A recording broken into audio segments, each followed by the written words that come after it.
Ricardo, estou aqui novamente para falar com vocês sobre a nossa segunda parte em relação aos anestésicos locais.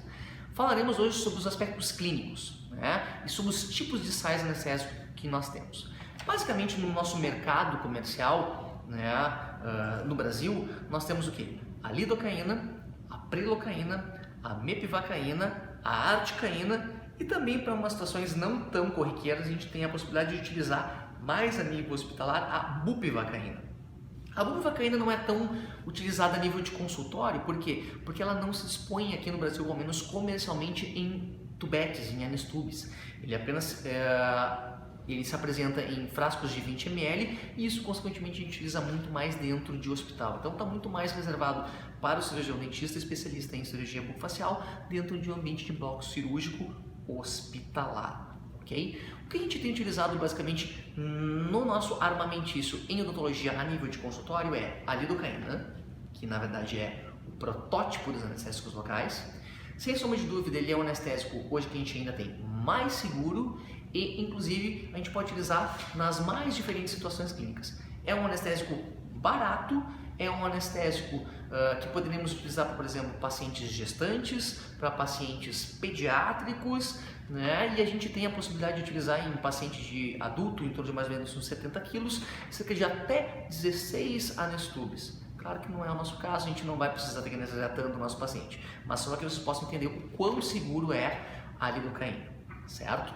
Nós temos também a mepivacaína. A mepivacaína, ele é um medicamento, ele é um sal anestésico muito bom para ser utilizado, principalmente quando a gente tem alguma indicação absoluta para não utilizar vasoconstritores. Seria a única situação em odontologia que a gente poderia utilizar um anestésico sem vasoconstritor, seria com a mepivacaína. Por que com a mepivacaína sem vasoconstritor? Porque ela nos dá em torno de mais ou menos 40 minutos de anestesia pulpar. Os outros anestésicos sem vasoconstritor nos promovem em torno de 5 minutos mais ou menos, o que para nós não é interessante. E cada vez que você vai lá e espeta e faz a punção anestésica no nosso paciente, isso desencadeia muito mais adrenalina endógena circundante e, consequentemente, aí sim a gente tem a possibilidade de ter um problema a nível de consultório odontológico.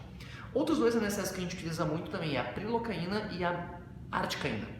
A prilocaína ela é muito utilizada, principalmente quando a gente tem algumas indicações para o paciente hipertenso mal controlado ou para aquele paciente diabético mal controlado e que para esse paciente a gente precise fazer um procedimento de urgência odontológica. Vejam bem, para esses pacientes a gente sabe que a gente precisa ter controle para poder fazer um atendimento odontológico eletivo. Se você tem o controle, ele é um paciente normal, você pode utilizar qualquer anestésico local. Só que pode acontecer alguma situação que ele chegue com uma pulpite no consultório, por exemplo, e você não vai mandar o paciente embora. Mas você tem que abrir o dente, tem que anestesiar o paciente. O que eu vou utilizar? Um anestésico com uma substância vasoconstritora não simpático mimético ou não adrenética, no caso, que tenha felipressina. Quem é o cara? A prilocaína com felipressina. Por que a felipressina é interessante? Porque no paciente cardiopata ele não induz alterações a nível de musculatura cardíaca, de vasos coronarianos, então eu não tenho aumento da pressão arterial. Né? Para o paciente diabético eu não tenho o impedimento de produção e liberação de insulina, o que faria com que eu tivesse então uma hiperglicemia para esse meu paciente. Então seriam as principais indicações. Contraindicações da prilocaína, inclusive da articaína, para pacientes pediátricos não é interessante, porque a gente tem a possibilidade, e inclusive até para o paciente adulto, tá? Esses anestésicos eles podem induzir a um problema sistêmico chamado de metemoglobinemia, que a gente tem alteração da vascularização dos tecidos e que isso a gente só vai identificar e fazer esse diagnóstico horas após a utilização desses sais anestésicos.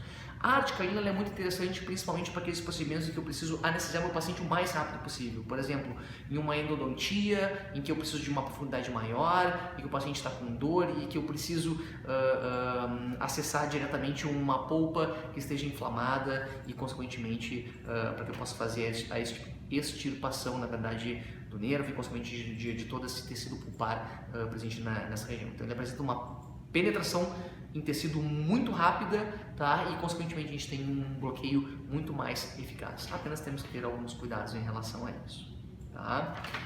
Acho que é mais ou menos isso que a gente tinha para conversar com vocês, né, em relação a anestésicos locais. e nos assistam nos próximos vídeos do Odonto Drops aqui.